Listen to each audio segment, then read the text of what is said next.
लगातार मल्लिकार्जुन खड़गे कांग्रेस पार्टी की ओर से गृह मंत्री पर बाबा साहब आंबेडकर के अपमान का आरोप लगाते हुए इस्तीफे की मांग की जा रही है। क्या है जवाब इस पर? देखिए, जिनको आज इतनी चिंता हो रही है, कांग्रेस पार्टी के नेताओं को आज बाबा साहब के सम्मान को लेकर इतने चिंतित ये लोग हो रहे हैं, ये वही लोग हैं जिन्होंने बाबा साहेब के जीते जी उन्हें कभी सम्मान देने का काम नहीं किया। क्या ये बात गलत है अगर मैं बोलता हूं कि इन लोगों ने बाबा साहब को दो बार चुनाव हरवाने का काम किया? क्या ये बात गलत है अगर मैं बोलता हूं कि इनकी वजह से बाबा साहब को मजबूर किया गया कि वो कैबिनेट से वो इस्तीफा दें?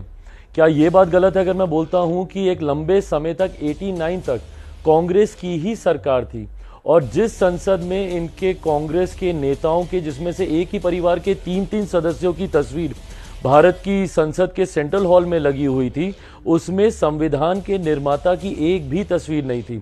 89 से पहले, 89 में पहली बार जब एक गैर कांग्रेसी सरकार बनी वीपी सिंह जी के नेतृत्व में, जिसमें मेरे नेता, मेरे पिता आदरणीय रामविलास पासवान जी भी श्रम एवं कल्याण मंत्री थे, उस वक्त पहला तैलचित्र बाबा साहेब का भारत की संसद में लगाया गया। उसी साल उन्हें भारत रत्न से सम्मानित किया गया। उनके जन्म दिवस पर छुट्टी की घोषणा की गई, जबकि 89 तक अधिकांश समय कांग्रेस की सरकार रही।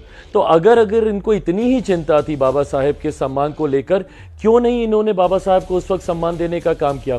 आज जब हमारी केंद्र की सरकार, मेरे प्रधानमंत्री आदरणीय नरेंद्र मोदी जी के नेतृत्व वाली सरकार में बाबा साहेब को सम्मान दिया जा रहा है, उनके अलग अलग स्थलों को चिन्हित कर पंच तीर्थ के तौर पर उसे विकसित किया जा रहा है, भले वो मऊ में उनकी जन्मस्थली हो या उनकी दीक्षा भूमि नागपुर में हो या शिक्षा भूमि लंदन में जहां पे उन्होंने पढ़ाई की, या चैत्य भूमि हो या दिल्ली में जहां पे वो रहते थे, इन पांचों स्थलों को चिन्हित कर उसको विकसित किया जा रहा है।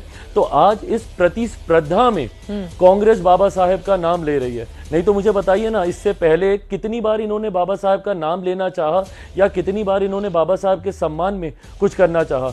आज हम लोग इतनी बड़ी प्रतिमा मुंबई में बाबा साहेब की हम लोग बनाने जा रहे हैं। कांग्रेस ने अपने रहते हुए मुझे कोई एक कार्य बता दें जो इन्होंने बाबा साहब के नाम पर उनको सम्मान देने के लिए किया हो।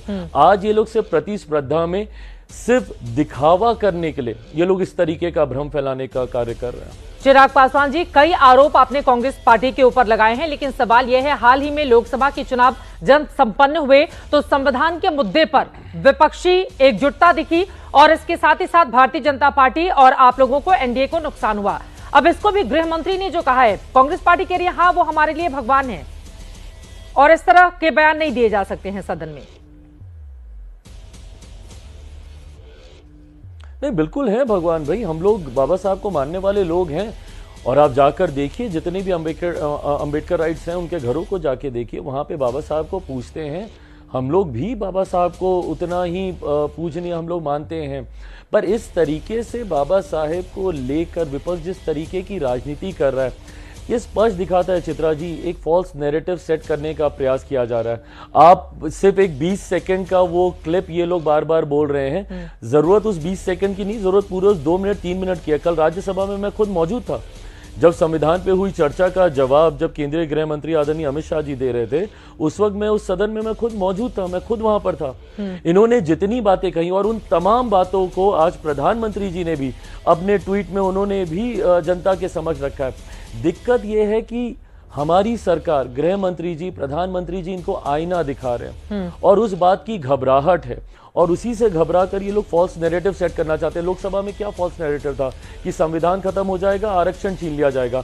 आज 6 महीने हो गए मेरी सरकार को, आप बताइए कहां का संविधान खत्म हो गया, किसका आरक्षण छीन लिया गया?